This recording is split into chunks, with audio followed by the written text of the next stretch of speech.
So hello everyone, good day to you, and today we are gonna tackle the topics: the Philippine Constitution, taxations, and agrarian policies. Let us discuss the Philippine Constitution. To start, let us first define Constitution and understand its functions and importance. The Constitution is defined as the foundation of the system of the government. It is characterized as the set of rules that guide how a state, country, or other political organization works. It encompasses the branches, powers, responsibilities, and rights of the people. It functions as the supreme fundamental law. It establishes the basic framework and underlying principles of the government. It is the primary basis in constructing a certain law. So I would also like to add nga ang constitution pod ang mag-define kung unsang type nga government ang naa sa usa ka country, whether it's democratic, oligarchy, or monarchy. Now that we've learned what is a constitution, let us begin to discuss the evolution of the Philippine Constitution. The first constitution was named Biak na Bato. It was promulgated in November 1897 as part of the Philippine Revolution led by Emilio Aguinaldo. This constitution was made by Isabela Artacho and Felix Ferrer. Biak na Bato, however, only lasted for 1 month and was abolished in December 1897 after the surrender of Emilio Aguinaldo. Next is the Malolos Constitution. This installed the first republic of the Philippines. During the time of Malolos Constitution, the government we had in our country was republican. And after the arrival of the Americans, they implemented the Philippine Organic Act of 1902 and later the Jones Law in 1916, which function is to grant Filipino people independence and to prepare our country to eventually have its own government. This led to the creation of the 1935 Philippine Constitution, which was made through the 1934 Constitutional Convention and created the Commonwealth Government of the Philippines. 1942 Constitution.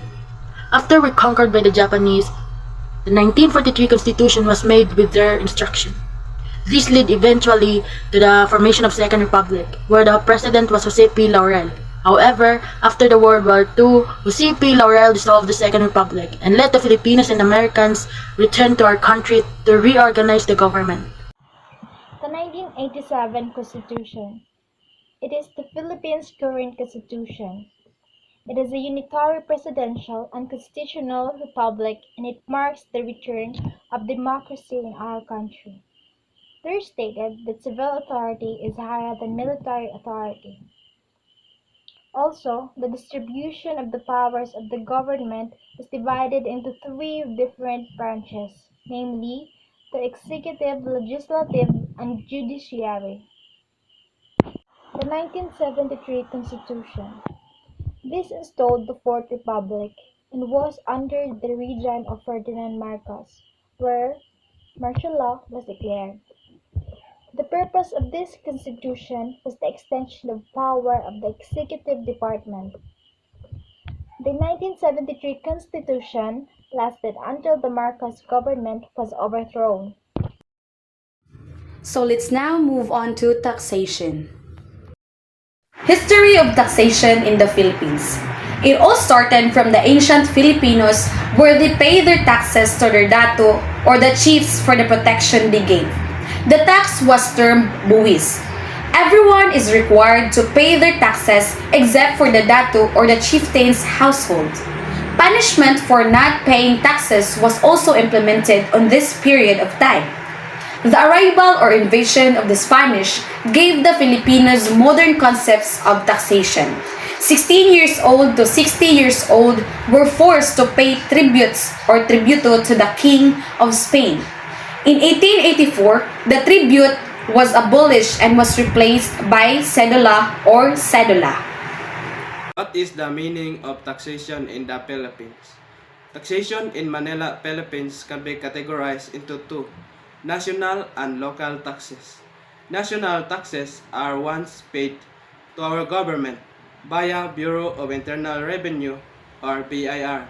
while local taxes and fees are imposed by our local government units in each province or city, municipality, and barangay. What is the taxation system in the Philippines? For employees, the Philippines follow the PAYE system, which is carried out the local employer through the WHT mechanism. Under this system, it is the responsibility of the employer, local company, to withhold and remit taxes on the compensation of its employees on a monthly. Good noon. The importance of taxation in the Philippines. By imposing taxes on goods and services, the government can discourage unnecessary consumption and production and ensure that resources are used more efficiently. The Philippines uses taxes to redistribute income and wealth in the society. That's all. So I am given the task to report the Agrarian Reform, the History Republic Act number 6657, June 10, 1998. Agrarian Reform Law and Act, which became effective June 15, 1988, and instituted a comprehensive agrarian reform program to promote social justice and industrialization, providing the mechanism for its implementation and for other purposes.